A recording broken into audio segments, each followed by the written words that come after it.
ക്രിസ്തുവിൽ പ്രിയമുള്ളവരെ, soulful scriptures എവറിഡേയിലേക്ക് വീണ്ടും സ്വാഗതം. നമസ്കാരം. ഇന്ന് നമ്മൾ സുവിശേഷത്തിന്റെ ഒരു പ്രധാന വിഷയത്തിലേക്കാണ് കടക്കുന്നത്. അതെ, യഥാർത്ഥ ക്രിസ്തീയ വിശ്വാസത്തിലെ ത്യാഗത്തിന്റെ പാതയും പിന്നെ ഇന്ന് പലയിടത്തും കാണുന്ന ഭൗതിക സമൃദ്ധി വാഗ്ദാനം ചെയ്യുന്ന ചില ആശയങ്ങളും തമ്മിലുള്ള വ്യത്യാസം. ഇത് വ്യക്തമാക്കാൻ നമുക്ക് ജിം എലിയറ്റിന്റെ ജീവിതത്തെക്കുറിച്ച് ആദ്യം സംസാരിക്കാം. ദൈവത്തിനു വേണ്ടി ജീവൻ പോലും നൽകിയൊരാള്. ശരിയാണ്. അതോടൊപ്പം ഈ സമൃദ്ധിയുടെ സുവിശേഷം എന്ന് പറയുന്നതിനെയും നമുക്ക് പരിശോധിക്കാം. അപ്പോ എന്താണ് യഥാർത്ഥ സുവിശേഷം എന്ന് നമുക്ക് മനസ്സിലാക്കാൻ ശ്രമിക്കാം, അല്ലേ? തീർച്ചയായും. ജിം എലിയറ്റ് 1927 ജനിച്ച അദ്ദേഹം ശരിക്കും പറഞ്ഞാൽ ലോകപ്രകാരം നോക്കിയാൽ നല്ല ഭാവിയുണ്ടായിരുന്ന ഒരാളാണ്. അതെ, നല്ല കഴിവുകളുണ്ടായിരുന്നു. പക്ഷേ അദ്ദേഹത്തിന്റെ ആഗ്രഹം അതൊന്നുമായിരുന്നില്ല. സുവിശേഷം കേട്ടിട്ടില്ലാത്ത ആളുകളിലേക്ക് എത്തണം എന്നതായിരുന്നു അദ്ദേഹത്തിന്റെ ലക്ഷ്യം. പ്രത്യേകിച്ചും ഇക്വഡോറിലെ വൊറാനി ഗോത്രം, അവരെ അവുക എന്നും പറയുമായിരുന്നു. വളരെ അപകടം പിടിച്ചൊരു ദൗത്യമായിരുന്നു അത്. അദ്ദേഹവും മറ്റ് 4 മിഷണറിമാരും വർഷങ്ങളോളം അവർ പ്രാർത്ഥിച്ചു, പഠിച്ചു, ഇതിനായി തയ്യാറെടുത്തു. ഒരു വലിയ ഒരുക്കം തന്നെയായിരുന്നു അത്. എന്നിട്ടും 1956 ജനുവരി 8 സംഭവിച്ചത്. ആ 5 പേരെയും ആ ഗോത്രവർഗക്കാർ വധിച്ചു. ജിമ്മിനന്ന് വെറും 28 വയസ്സായിരുന്നു പ്രായം. അദ്ദേഹത്തിന്റെ ആ പ്രസിദ്ധമായ വാക്കുകൾ നമ്മൾ ഓർക്കേണ്ടതുണ്ട്. ഏതാണത്? നഷ്ടപ്പെടുത്താൻ കഴിയാത്തത് നേടുന്നതിനു വേണ്ടി സൂക്ഷിക്കാൻ കഴിയാത്തതിനെ വിട്ടുകളയുന്നവൻ ഒരു ഭോഷനല്ല. വളരെ ശക്തമായ വാക്കുകൾ. ആ ജീവിതത്തിന്റെ, ആ സമർപ്പണത്തിന്റെ എല്ലാം കാതൽ അതിലുണ്ട്. അത്ഭുതം എന്താണെന്ന് വെച്ചാൽ പിന്നീട് അദ്ദേഹത്തിന്റെ ഭാര്യ എലിസബത്തും മകളും അതേ ഗോത്രത്തിലേക്ക് തിരിച്ചുപോയി. എന്നിട്ട് അവരിൽ പലരെയും ക്രിസ്തുവിലേക്ക് നയിക്കാൻ അവർക്ക് സാധിച്ചു.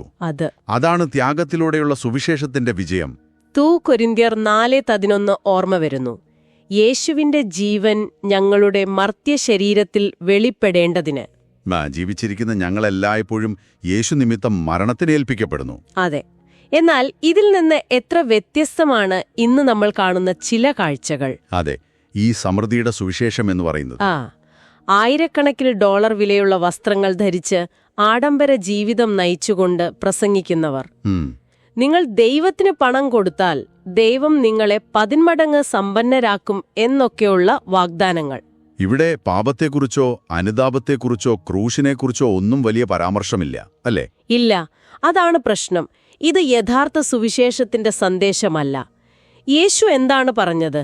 ലൂക്കോസ് 9:23 ഓർമ്മയില്ലേ?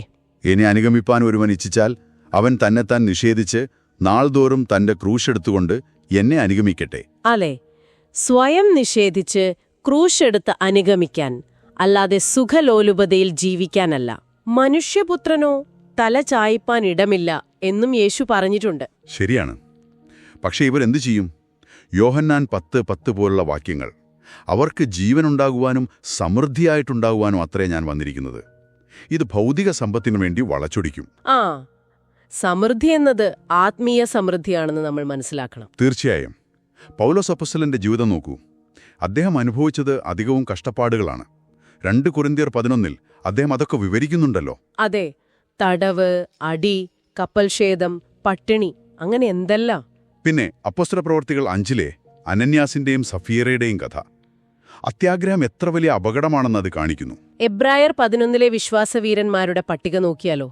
അവരിൽ മിക്കവരും സമ്പന്നരായിരുന്നില്ല. അല്ല, കഷ്ടത സഹിച്ചവരായിരുന്നു അധികവും. പീഡനങ്ങളും പരിഹാസങ്ങളും ഏറ്റുവാങ്ങിയവർ. യേശു തന്നെ മുന്നറിയിപ്പ് നൽകിയിട്ടുണ്ട്. ധനവാന്മാരായ നിങ്ങൾക്കോ അയ്യോ കഷ്ടം, നിങ്ങളുടെ ആശ്വാസം നിങ്ങൾക്ക് ലഭിച്ചുപോയി. ലൂക്കോസ് 6:24. അപ്പോ ഈ 2 ചിത്രങ്ങളും ജിം എലിയറ്റിന്റെ ത്യാഗവും സമൃദ്ധിയുടെ വാഗ്ദാനവും നമ്മൾ ചേർത്ത് വെക്കുമ്പോൾ വ്യത്യാസം വളരെ വ്യക്തമാണ്. ജിം എലിയറ്റ് എല്ലാം നൽകി, സമൃദ്ധി പ്രഘോഷകർ എല്ലാം നേടാൻ ശ്രമിക്കുന്നു. യേശു നമുക്ക് കാണിച്ചു തന്ന മാതൃക എന്താണ്? ഫിലിപ്പിയർ 2 പറയുന്നു, അവൻ സ്വയം ശൂന്യനാക്കി ദാസരൂപമെടുത്തു. മരണം വരെ, അതെ, ക്രൂശിലെ മരണം വരെ അനുസരണമുള്ളവനായി തീർന്നു. അതാണ് മാതൃക. ഇവിടെ പണമല്ല പ്രശ്നം, പക്ഷേ പണത്തോടുള്ള സ്നേഹം അഥവാ ദ്രവ്യാഗ്രഹം. അതെ, 1 തിമോത്തിയോസ് 6:10 ദ്രവ്യാഗ്രഹമത്രേ സകലവിധ ദോഷത്തിനു മൂലം. അപ്പോ നമ്മളോട് തന്നെ ചോദിക്കണം, എന്തിനാണ് ഞാൻ യേശുവിനെ അനുഗമിക്കുന്നത്? ഭൗതിക നേട്ടങ്ങൾ പ്രതീക്ഷിച്ചാണോ, അതോ യേശു ആയതുകൊണ്ട് മാത്രമാണോ? മത്തായി 6:33 വാഗ്ദാനം നമ്മൾ മറക്കരുത്. മുമ്പേ അവന്റെ രാജ്യവും നീതിയും അന്വേഷിപ്പിൻ, അതോടുകൂടെ ഇതൊക്കെയും നിങ്ങൾക്ക് കിട്ടും. അവിടെ ഊന്നൽ ദൈവരാജ്യത്തിനാണ്.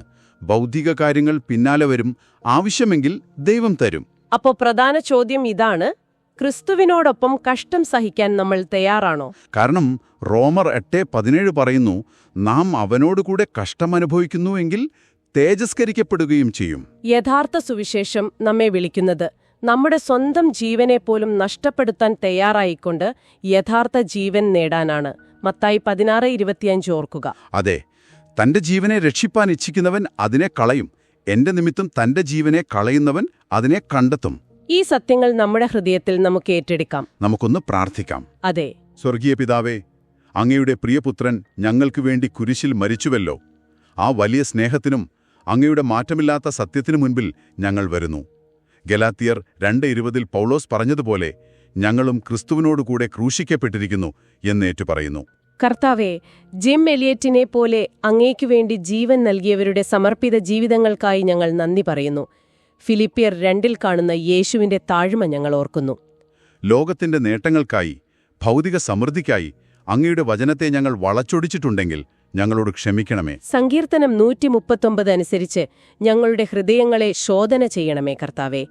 ദ്രവ്യാഗ്രഹം എന്ന വിഗ്രഹം ഞങ്ങളിൽ നിന്ന് നീക്കി യേശുവിനോടുള്ള നിർമ്മലമായ സ്നേഹം ഞങ്ങളിൽ നിറയ്ക്കണമേ. അങ്ങയുടെ വചനം പ്രസംഗിക്കുന്ന എല്ലാവരെയും ഫിലിപ്പിയർ 3:8 പൗലോസിനെ പോലെ ക്രിസ്തുവിനെ നേടുന്നതിനു വേണ്ടി മറ്റെല്ലാം ഛേദം എന്നെണ്ണുന്നവരാക്കി തീർക്കണമേ. വ്യാജ ഉപദേശങ്ങളിൽ നിന്ന് അങ്ങയുടെ സഭയെ കാത്തുകൊള്ളണമേ. ഈ സന്ദേശം കേൾക്കുന്ന ഓരോ വ്യക്തിയെയും അങ്ങ് സ്പർശിക്കണമേ. റോമർ 8:17 പറയുന്നത് പോലെ ആവശ്യമെങ്കിൽ കഷ്ടതയിലൂടെയും അങ്ങയോടൊപ്പം നടന്ന് അവസാനം മഹത്വത്തിലെത്താൻ അവരെ സഹായിക്കണമേ. അവരുടെ ആവശ്യങ്ങളെല്ലാം ഫിലിപ്പിയർ 4:19 അങ്ങ് നിറവേറ്റണമേ. എന്നാൽ അതിലും ഉപരിയായി അവരുടെ ഹൃദയം അങ്ങയിൽ മാത്രം ഉറപ്പിക്കണമേ. ജിം എലിയറ്റിനെ പോലെ നഷ്ടപ്പെടുത്താൻ കഴിയാത്ത നിത്യമായത് നേടാനായി ഈ ലോകത്തിൽ സൂക്ഷിക്കാൻ കഴിയാത്തവയെ വിട്ടുകളയുന്ന വിശ്വസ്ത ദാസരായി ജീവിക്കാൻ ഞങ്ങളെ ഓരോരുത്തരെയും സഹായിക്കണമേ. ഞങ്ങളുടെ കർത്താവും രാജാവുമായ യേശുക്രിസ്തുവിന്റെ വിലയേറിയ നാമത്തിൽ തന്നെ ഈ പ്രാർത്ഥന അങ്ങയോട് യാചിക്കുന്നു. ആമേൻ. ആമേൻ. നിങ്ങളുടെ ജീവിതത്തിലെ വിശ്വാസാനുഭവങ്ങളും സാക്ഷ്യങ്ങളും ഞങ്ങൾക്ക് എഴുതി അയക്കാവുന്നതാണ്. ഞങ്ങളുടെ വിലാസം soulfulscriptures@gmail.com. അതെ, നിങ്ങൾ അയച്ചു തരുന്നവയിൽ നിന്നും തെരഞ്ഞെടുക്കുന്നവ ഞങ്ങൾ സോൾഫുൾ സ്ക്രിപ്ചേഴ്സ് എവറിഡേയിൽ പങ്കുവയ്ക്കുന്നതായിരിക്കും. ഈ ആത്മീയ ചിന്തകളിൽ ഞങ്ങളോടൊപ്പം ആയിരുന്ന നിങ്ങൾക്ക് നന്ദി. ദൈവം നിങ്ങളെ ഏവരെയും സമൃദ്ധമായി അനുഗ്രഹിക്കട്ടെ.